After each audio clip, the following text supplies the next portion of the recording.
Thank you, Chair. Colleagues, I rise today to speak on the Budget Implementation Act, and I will focus my remarks on areas that I have directly interacted with. But before I go there, I want to thank a few outstanding female parliamentarians in this chamber and on the Hill. Top of my list is Senator Omidvar. This is not the first time she has sponsored a complicated Budget Implementation Act with many moving parts, and she has done that with her thoroughness and her grace and elegance and brought us up to this point today.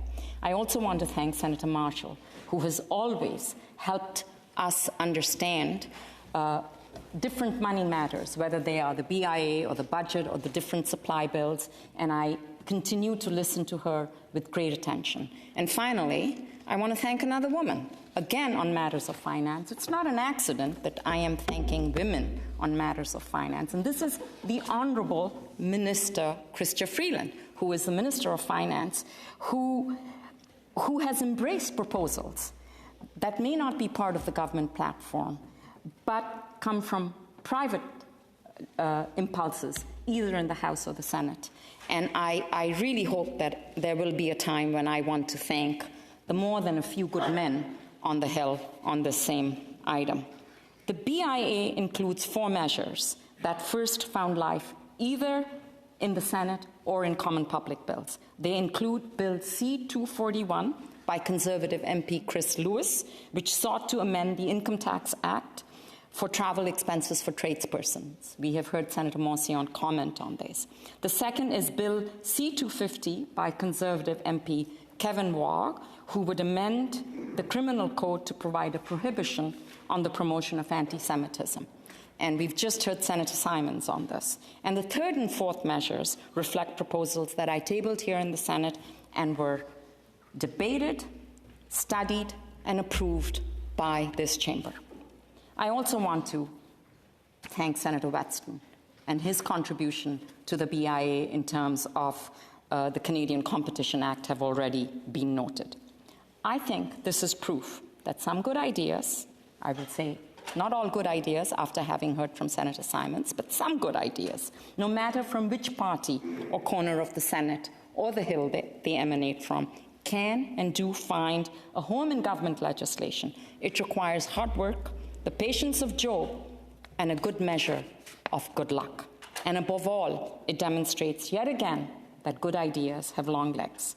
I would like now to turn to the 2 measures in C-19 that are based on the 2 bills that are now included in different ways in the BIA. The S-217, the Frozen Assets Repurposing Act, and S-216, the Effective and Accountable Charities Act. Let me start with Bill S-217, the Frozen Assets Repurposing Act. And I want to remind myself and all others who are listening in that this gem of an idea did not come from me. It came from civil society, the World Migration and Refugee Council, and they have been integral as thought leaders and influencers in this important initiative. I welcome the measures that the government has put forward in this bill. They are very similar to S-217, and therefore I have decided that my bill will not move forward once their bill becomes law. Because the government's proposal follows the principle of my bill, which is to repurpose already sanctioned assets held in Canada to benefit the victims of their criminal activities, whether these victims are individuals or communities or, in fact, nation-states. However, there are a few differences that I believe deserve to be highlighted. The BIA, the government's proposal, covers not only corrupt individuals, as I proposed, but extends it to entities such as corporate entities. And I support this improvement in the bill as it casts a wider net to catch those who are aiding and abetting corrupt regimes. It also includes a measure to include cryptocurrencies as assets, which I had not thought about. So in this way, the government has actually improved on the proposal that we sent to them. Another principle of the bill was transparency and accountability. And here the government's proposal takes a slightly different route. One of the key components of my proposal was the use of the courts to determine if the assets could or should be repurposed, and how they should be repurposed, and to what accountability. And this was designed to ensure due process for everyone involved, including the corrupt official. In the government's version of this proposal, the courts will be involved, but their participation will be limited to the verification and ownership of the assets. They will not be tasked with redistribution of the assets to the victims. Once the courts have completed their investigation and made decisions, the assets will be liquidated and paid into the government for redistribution. The government will then be responsible and accountable to the victims and to Canadians. I believe, colleagues, that this is one area that needs a bit of further thought by think tanks, by stakeholders, and by government. The government must repurpose the assets in an open, transparent, and accountable way and take as much as they can the politics out of this equation. Big questions need to be asked, such as who should receive the assets? Countries of origin or a country that is seeking restitution, such as Ukraine? Or would it be individual victims as opposed to communities or nation states? How would they be distributed? What accountability mechanisms are needed? Etc. These are important questions that need to be answered because the government surely does not want to be accused of inappropriate distribution of funds, or worse, appropriation of funds for their own use. And I'm sure it won't go that far. The last difference I would like to highlight is actually a bigger reason for concern. The BIA does not include a public registry which would list the individual entity or the assets they held in Canada. Instead, the information would remain under lock and key.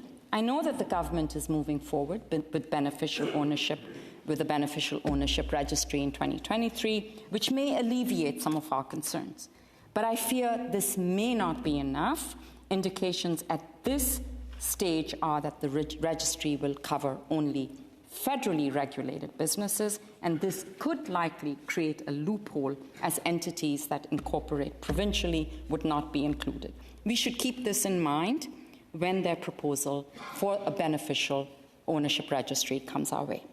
Finally, on this point, we learned recently from the RCMP that over $123 million of assets in Canada have been effectively frozen just in the last 6 months. It does not cover all the assets frozen under SEMA or the Justice for Victims of Corruption Act, the Magnitsky Law. It just covers a small slice of them.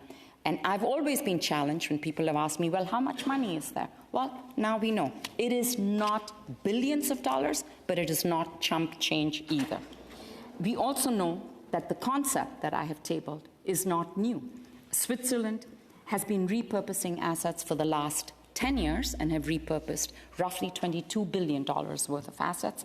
France has called into law a similar law a few years ago, and neither of them has been accused of breaking international law.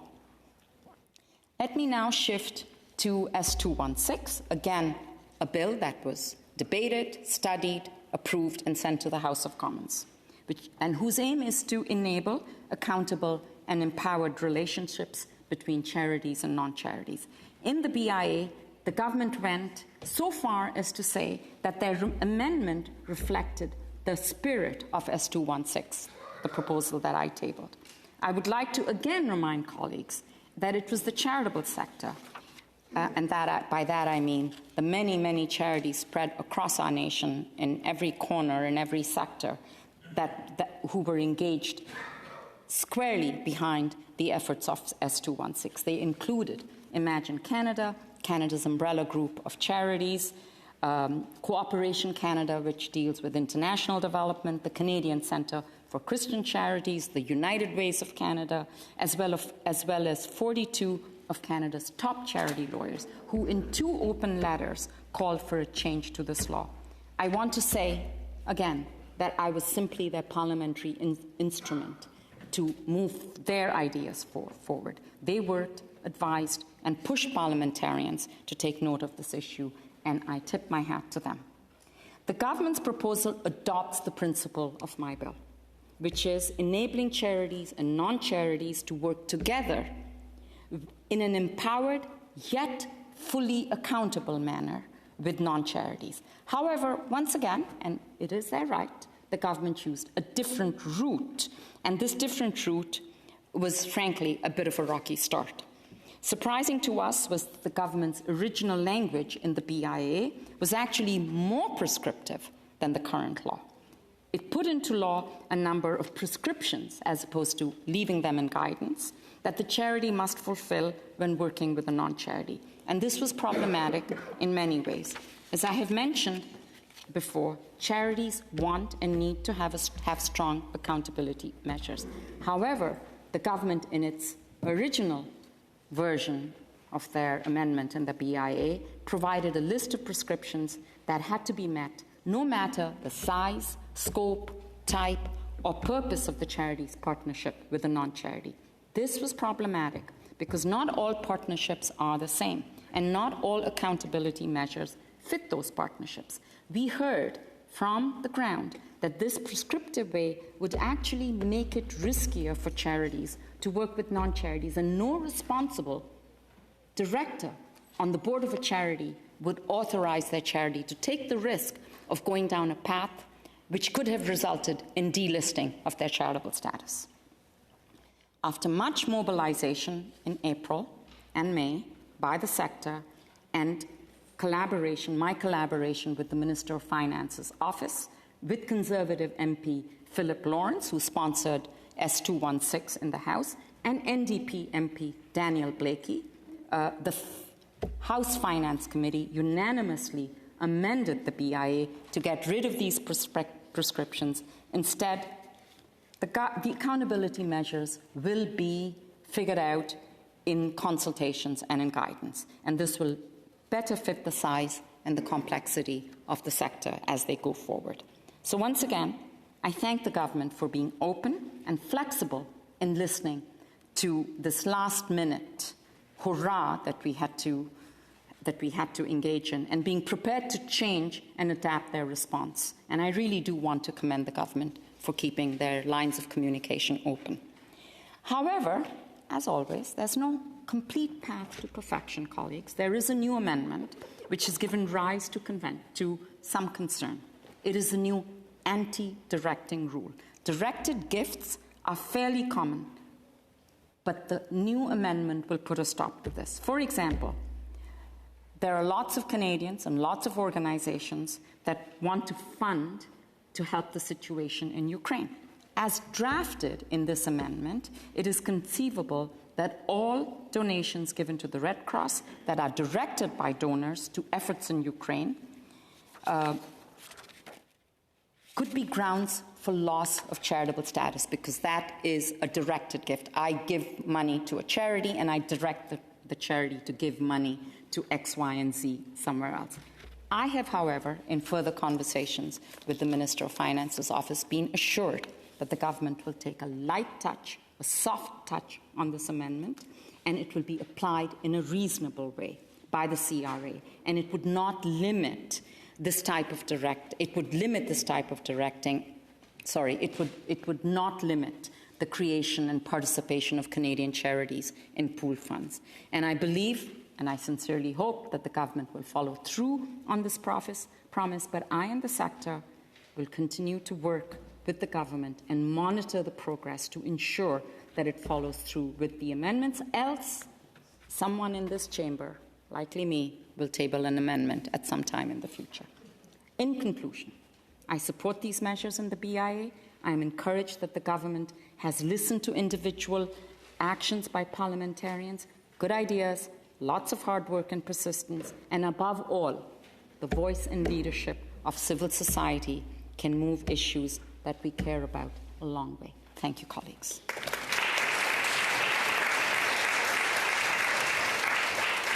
Senator Cotter, 30 seconds. Senator Omidvar, take a question, a short one.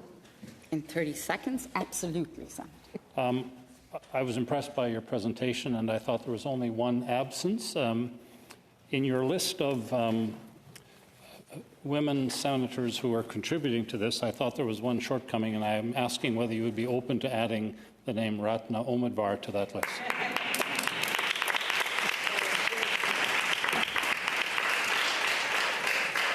I am not in the same class as my colleagues, Senator Marshall and Senator Monsión, and I'm happy to take their lead. Thank you.